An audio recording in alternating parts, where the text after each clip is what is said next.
मिल्कीपुर हम सब लोग मिल करके जीत के दिखाएंगे। सब अंतर से भाजपा जीती है और मिल्कीपुर भी बड़े अंतर से भारतीय जनता पार्टी जीतेगी। नमस्कार। अयोध्या भारतीय जनता पार्टी सीट हारी थी, उसके पास कहीं ना कहीं उसमें प्रशासन लग गया था, जिस प्रकार से समाजवादी के खाते में अयोध्या की सीट चली गई थी, जहां अवधेश प्रसाद जी जीते थे। उसके बाद लोकसभा समाप्त होने के बाद विधानसभा जब वो खाली हुई थी, उस पर पुनः चुनाव हो रहा है। इसके बाद भारतीय जनता पार्टी कहीं ना कहीं उसकी प्रतिष्ठा भी दांव पे लगी हुई है कि जिस प्रकार से अयोध्या की सीट हारने के बाद कहीं ना कहीं लगातार पूरे देश में भारतीय जनता पार्टी, हिंदुत्व की पार्टी अयोध्या हार गई, राम जी ने उन्हें हरा दिया। मिल्कीपुर सीट जिस प्रकार से प्रतिस्पर्धा की सीट बन गई है, समाजवादी की के मान सम्मान की बात हो गई है, वहीं भारतीय जनता पार्टी के मान सम्मान की बात हो गई है मिल्कीपुर सीट।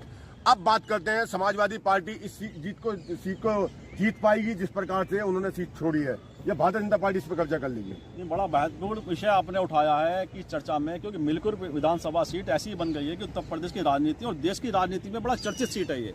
उसके पीछे कारण क्या है कि जो मिल्कीपुर से विधायक थे समाजवादी पार्टी के, जो लोकसभा चुनाव 2024 की हुए, तो वो जो फैजाबाद लोकसभा सीट है जिसके अंदर देहा भी आता है, वहाँ पे अवधेश प्रसाद सिंह ने जीत हासिल करी। भाजपा के जो वहाँ पे सांसद पहले रहे हैं, प्रत्याशी रहे थे, उनको हराकर प्रतिष्ठा वाली सीट उन्होंने जीत ली।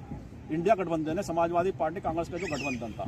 ऐसे में उसके पश्चात आपने देखा कि जो अवधेश प्रसाद सिंह थे, जो लोकसभा जीते, अयोध्या का बार बार अयोध्या, फैजाबाद को अयोध्या कह के बुलाया गया, और पार्लियामेंट में एक सांकेतिक रूप से अवधेश प्रसाद सिंह को पहली रो में अखिलेश प्रसाद और राहुल गांधी लेके बैठे, भाजपा को दिखाने के लिए कि आपको हमने उस जगह हरा दिया जो जहाँ की आप अपने को एक मतलब एक छत्र राज मानते थे, मतलब हिंदुत्व के नाम के आप छत्र राज मानते थे।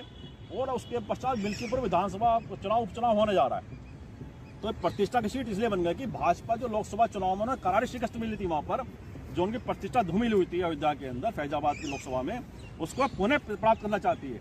वहीं अखिलेश यादव के लिए भी प्रतिष्ठा इसलिए सीट से जुड़ी हुई है क्योंकि जो विधायक थे भाजपा समाजवादी पार्टी के थे, और पीडीए का जो उन्होंने फार्मूला तय किया है, जो सामाजिक समीकरण बनाया है, उससे पुनः जीत कर वह स्थापित करना चाहते हैं कि हमारा जो पीडीए का फार्मूला था वह यथावत उसी तरह स्थापित है जो लोकसभा चुनाव में उन्हें जीत मिली थी।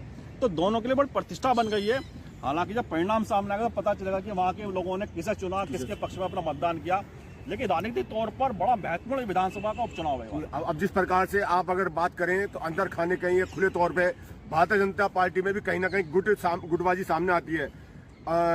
योगी आदित्यनाथ हो या केंद्रीय व्यवस्था हो, वो कहीं ना कहीं गुटबाजी सामने आती है। इसके बाद कहीं ना कहीं ऐसा भी लग सकता है मुख्यमंत्री योगी आदित्यनाथ की प्रतिष्ठा को मतलब अपनी मान के चले, और ये चुनाव जो उनके लिए बहुत महत्वपूर्ण हो जाता है मुख्यमंत्री योगी आदित्यनाथ के लिए, प्रदेश की सरकार के लिए। बिल्कुल बिल्कुल आपने सही कहा कि प्रदेश सरकार खासतौर से योगी आदित्यनाथ के लिए खुद के लिए व्यक्तिगत प्रतिष्ठा का प्रश्न बन गया है, क्योंकि अयोध्या राम जन्मभूमि सारा जो वहाँ पे आंदोलन था पिछले अनेक वर्षों से, बीजेपी उस पूरी राजनीतिक जो वहाँ पे उन्होंने भूमि को सींचा था उसको लेकर लगातार आगे बढ़ती, उसका पूरा उन्हें राजनीतिक फायदा मिला है।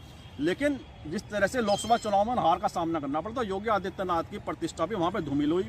और केंद्र में जो लगातार कहा जाता है कि केंद्रीय नेतृत्व योगी आदित्यनाथ की गुटबाजी है, आपस में मतभिन्नता है विभिन्न मुद्दों पर, उसने उसको और बढ़ा दिया इस हार ने। और जिस तरह बीजेपी जो एक छत्र 2 लोकसभा चुनाव से यूपी में राज कर रही थी, उस बार सेकंड नंबर की पार्टी बन गई। तो तमाम तरह की जो उसमें क्वेश्चन उठे हैं, उसने योगी जी को भी जो उनके राजनीतिक तरीके रहे हैं उस पर बड़े सवाल उठा दिए थे।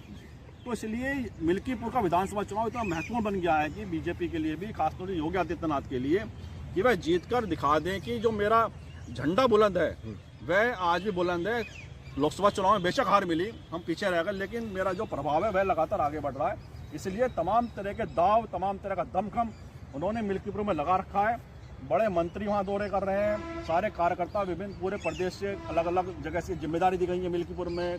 प्रयागराज में जिस प्रकार से धार्मिक आयोजन हो रहा है उसका भी प्रभाव कहीं ना कहीं पड़ेगा सीट पर। नहीं, निश्चित रूप से पूरे आप देखें ना, जिस तरह से प्रयागराज का महाकुंभ है, हजारों साल की परंपरा है, कोई नई परंपरा तो है, हजारों साल से परंपरा है महाकुंभ की होती आई है। लेकिन जिस तरह से उसमें पूरा सरकार इन्वॉल्व है और जिस तरह से प्रचार हो रहा है, जिस तरह से बड़े बड़े विज्ञापन हो रहे हैं, उसका मतलब ये है कि आप उस जो धार्मिक ये जो परंपरा है उसका राजनीतिक तौर पर कहीं ना कहीं संदेश अपने कार्यकर्ताओं तो सनातन में देना चाहते हैं। ये आयोजन हो, कुंभ हो, महाकुंभ हो, होली हो, दिवाली हो, ये तो सनातन की परंपरा है। ये तो सभी सरकारें मतलब करती आई और होता है, ऐसा नहीं कि पहली बार हो रहा है। लेकिन जिस प्रकार से महाकुंभ को लेकर सरकार जिस प्रकार से विशेष ध्यान दे रही है और जनता को बता रही है कि महाकुंभ, वो हम महाकुंभ इस तरीके से आयोजन कर रहा है, इसका कितना प्रभाव पड़ता है? तो बात हुई है कि ना, हर जो धार्मिक विषय है उसको राजनीतिक तौर पर कितना हम अपने हितों के हिसाब से साध सकते हैं, केवल सारे एनर्जी इसी काम पे लगी हुई है। जैसा आपने कहा कि हजारों साल की परंपराएं हैं, पुरानी धार्मिक हमारी परंपराएं चलते आ रहे हैं, चाहे वो कोई भी समय काल रहा हो, कोई भी काल रहा हो, तो हमेशा परंपराएं लगातार आगे बढ़ती नहीं है। लोगों पूरा शिद्दत के साथ, पूरी उत्साह के साथ इन आयोजनों में अपनी भूमिका निभाते रहे हैं, लोग जाते रहे हैं महाकुंभ में भी।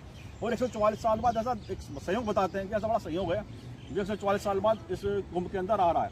लेकिन बात वही आती है कि धार्मिक महत्व अलग है, राजनीतिक कार्य आपका अलग है।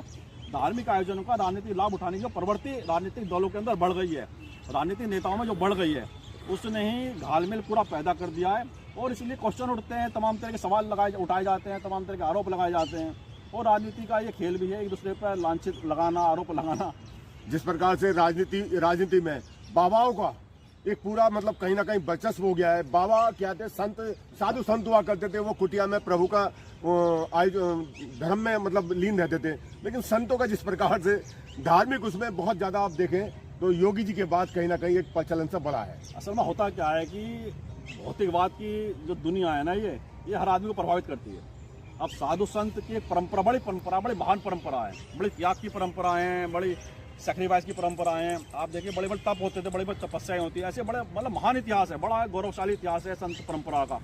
लेकिन समय के हिसाब से सब चीज़ें बदली हैं, कहीं ना कहीं बदलाव हर क्षेत्र में आए हैं। तो संत समाज के अंदर बदलाव आए हैं। लाइमलाइट में आना हर संत को अच्छा लगता है आज के टाइम में। जितनी चकाचौंध उसके आसपास रहती है, तो तमाम तरह के जो आज चकाचौंध की दुनिया है उसका हर कोई फ़ायदा उठाना चाहता है। ऐसे में संत जो समाज है, इसके अंदर भी कुछ संत ऐसे आ गए हैं जो पूरी लाव लश्कर के साथ चलते हैं, पूरी लाइमलाइट, उनके बड़े बड़ी गाड़ियाँ उनके काफिले में चलती हैं। आप देखें कि लगातार सोशल मीडिया पे ऐसे लोग हाईलाइट हैं। अब सोशल मीडिया पे आप देखें कि कुछ साध्वी या कुछ संत ऐसे बन गए हैं जो लगातार सोशल मीडिया में छाए हुए हैं। कोई मिल्कीपुर सीट जैसे आपने देखी ना, मिल्कीपुर सीट को लेकर जिस प्रकार से बाबा मतलब योगी आदित्यनाथ का वर्चस्व का भी सवाल हो गया, भारतीय जनता पार्टी के वर्चस्व का भी सवाल हो गया, और समाजवादी के लिए भी कहीं ना कहीं वर्चस्व का सवाल है कि मिल्कीपुर सीट कहीं ना कहीं भारतीय जनता पार्टी अपने कब्जे में करे और समाजवादी पार्टी अपने कब्जे में करे।